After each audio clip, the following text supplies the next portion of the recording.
So today we're going to take a look at the Mido Ocean Star reissue from 1961. This is a decompression watch, and I bought it off Hodinkee. I think it's a limited run piece, and a few other sellers had it available, but I like Hodinkee, and I wanted to support them, and at the same time I really wanted this watch. So when it came out, I made a little purchase.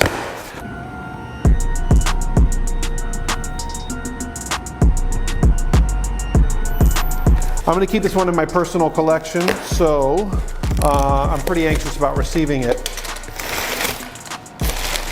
All right, Hodinkee always packages everything well. I do like that. All right, so let's take a look. So we just have an outer dust container and a black cardboard box with Mido's logo on it. There you go.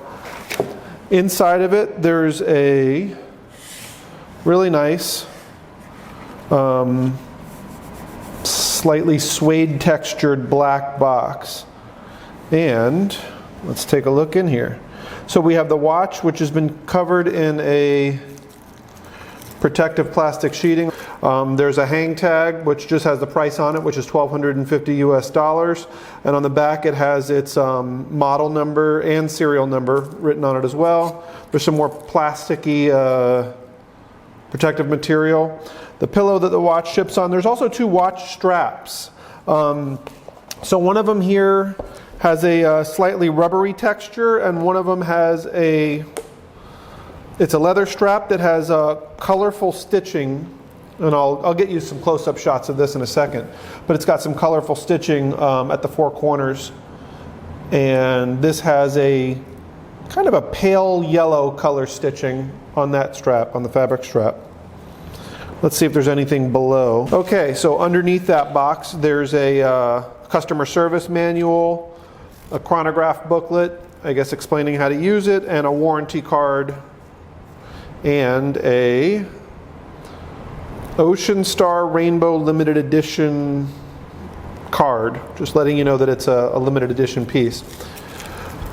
All right, so let's start taking some of this stuff off so we can take a good look at it. So all this plasticky stuff off. So it has a, looks like a laser engraved buckle with the Mido logo on it, typeface, like the vintage typeface. And it's a fold over clasp, like a safety clasp, and then a secondary clasp. It folds open as a two-piece bracelet rather than a single expandable clasp. Wow, this is almost like it's meant to be. This looks like it's fit for my wrist. So that, the first clasp just kind of locks in place, and then the flip lock, I'm sure they have a better name for it. I'm using Rolex terms now, sorry. But the flip lock, it looks like just covers over well, I got to remove some more plastic apparently.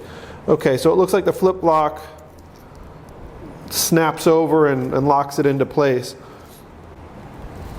So, immediate impressions are, this thing is awesome. Awesome, awesome. The concentric circles on the dial are really, really impressive to look at. They're super crisp, and wow, I'm loving it already. The Lume pip on the bezel, let's see how the bezel sounds.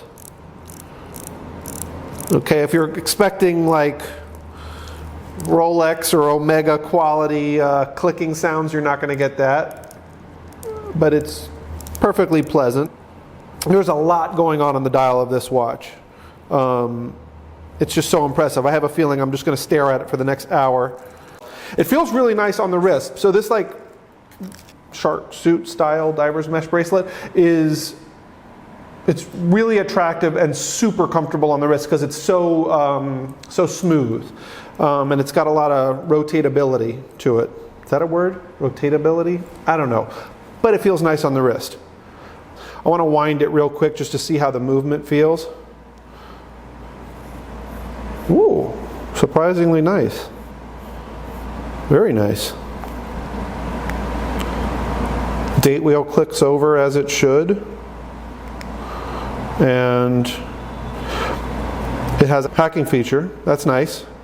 Always appreciate that. It allows you to set your watch a little bit more accurately when the second hand stops, so that's cool. A+. Unboxing, first impressions, this thing is great. Super impressed.